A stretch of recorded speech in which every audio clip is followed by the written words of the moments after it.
Okay, cool. I think that direct ballot initiatives are extremely effective, and I really love them. The problem I think is that and there's no problem with that, and I'm on board with it.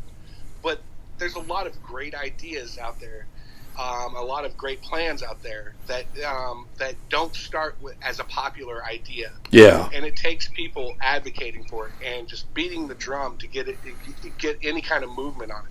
Let me give you an example. Medicare for All.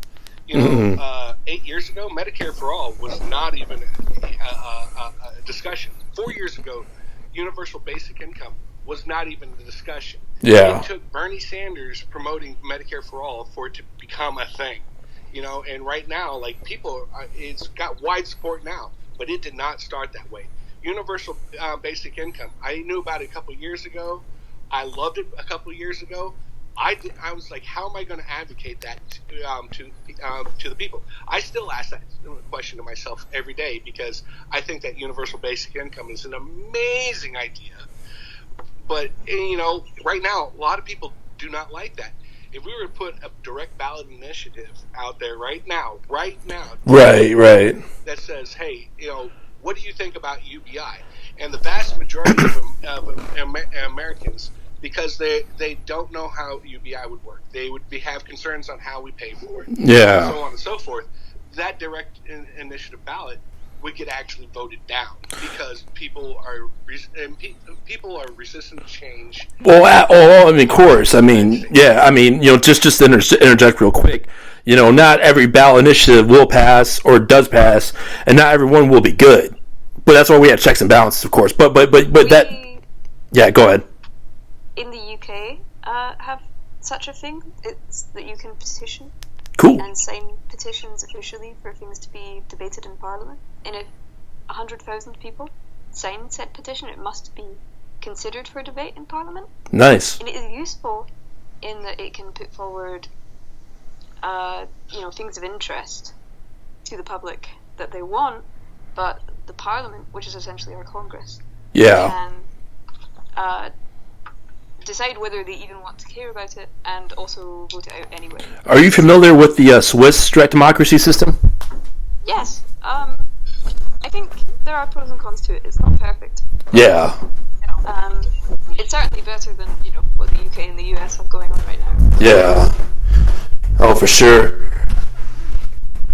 Switzerland's a funny place, though. It's very, very odd. It's always been neutral and somewhat conservative leaning at the same time. Yeah. It's unusual. I don't know if the Swiss system could be implemented well elsewhere. In places such as America, where the collective mind of the public is controlled to an extent by the propaganda machine. Yeah. We actually have, and I say this saying it with a grain of salt, we actually have a thing where we could petition for an issue to be addressed, and if it gets enough signatures, if it gets enough support, supposedly the White House has to make it. Oh, that's right. Yeah, Trump did away with that. And well, what happened was back during Barack Obama. Yep. And this is where we discovered it was broken for sure. Is there was a massive movement to legalize marijuana. Yeah. and they were like, okay, well, if Americans really feel that way, then sign a petition. They were just like waving us off and being like, we don't really care about you. Well, that massive movement put up so many signatures that in theory it was supposed to be actually addressed, but they completely dismissed it out of hand. They're like, oh, that's not a good idea. Right. And I mean, we've had supposedly a progressive president, and now Joe Biden. Yeah. And there's a massive push. The approval rating, if you go to any poll for the legalization of marijuana, that sits at 80%. Absolutely. 80%. That's not even just Democrats.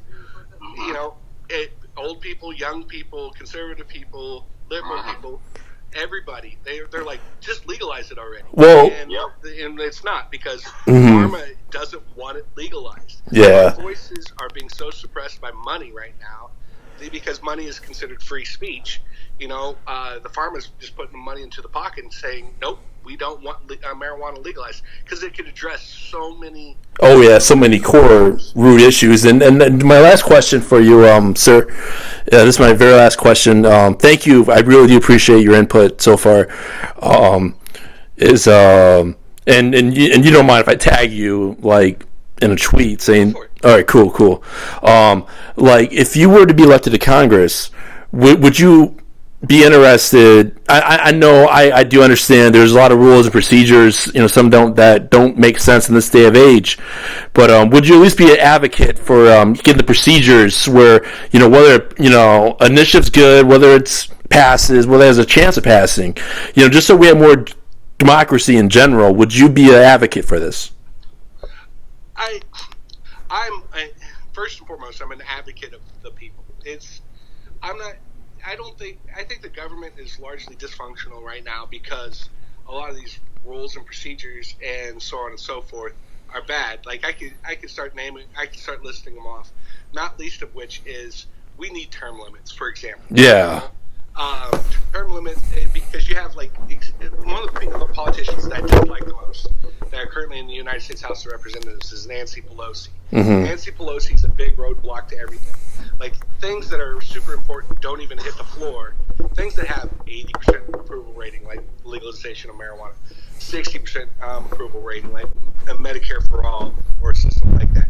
It's not hitting the floor because you have one or two people blocking it. Yeah. And a lot of that blocking is to provide political cover to corrupt politicians who would never vote for it anyway.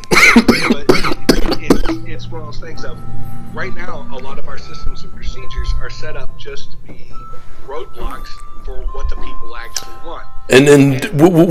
I again, I apologize for interrupting. This thought just hit me, and I think is really important to ask, and I want to ask.